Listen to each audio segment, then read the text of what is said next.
Hey, Steve Stine from GuitarZoom here. Thank you so much for joining me. I thought it'd be fun for us to look at the bending riff to Dazed and Confused because number one, it's kind of fun to play, and number two, it might help you with your bending if that might be where you are in your guitar journey.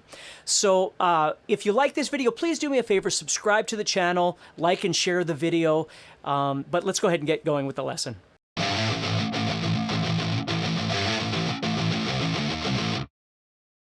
All right, so basically what we're going to be doing here is we're playing a chromatic riff, but instead of just playing all the notes, we're actually bending some of them. But let's break down what we're doing first here. Now, my guitar sound has got some reverb and delay on it.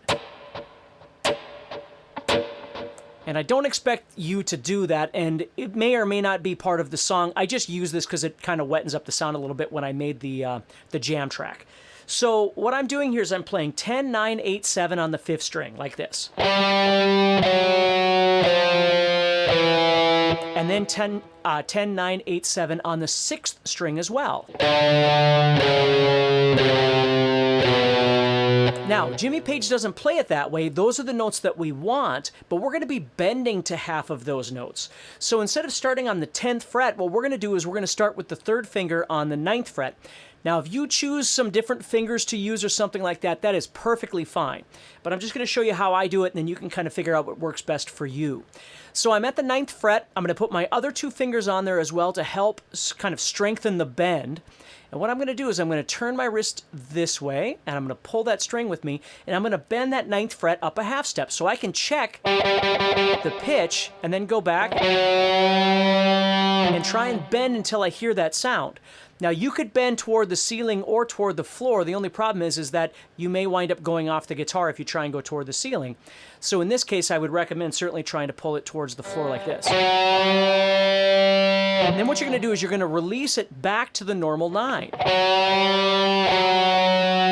Then you're going to go to the 7th fret and you're going to do exactly the same thing, but this time you're probably going to be on your 1st finger. Then we're going to go to the 6th string and we're going to do exactly the same thing.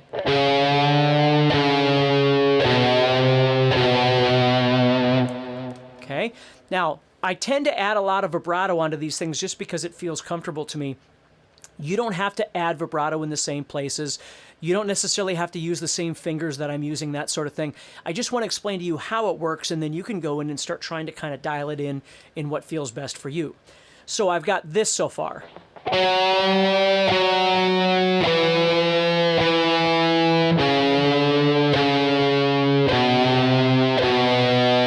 Now, in between those, every time I get done with one string, I'm going to pluck the 6th string open. And that's going to connect to the next string. So if I start with the 0 and then go to the 5th string, it sounds like this.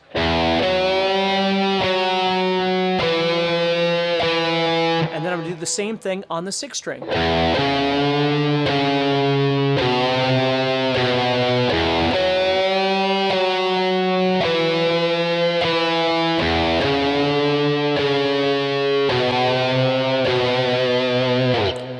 Okay, and that's the basic idea of what you're doing for this main riff. You really want to spend time listening to those bends. And again, you can always go back and listen to the 10, and then bend to it, and then the 8, and try and kind of use your ear as you're playing these as well.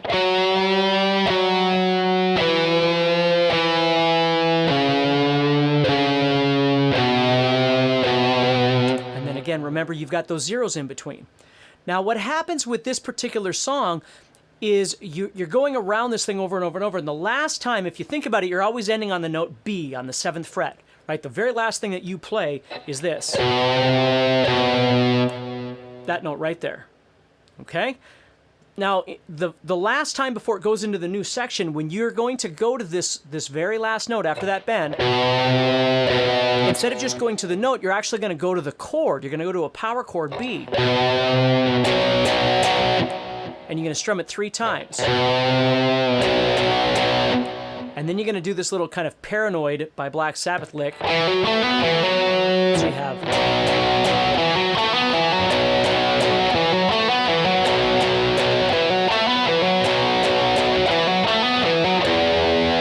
And then you hit the 6th string, and then you start all over. And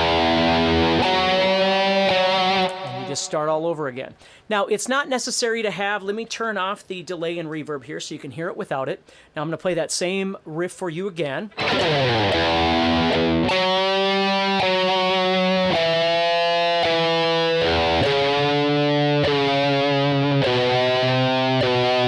But you can see with that reverb, it kind of wettens it up a little bit.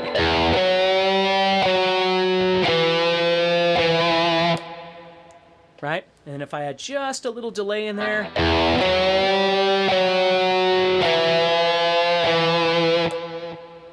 Okay. So again, it doesn't matter. I just want you to see what I'm using on this thing. So hopefully that's kind of fun for you. Hopefully it helps you a little bit with your bending if you're using string bending.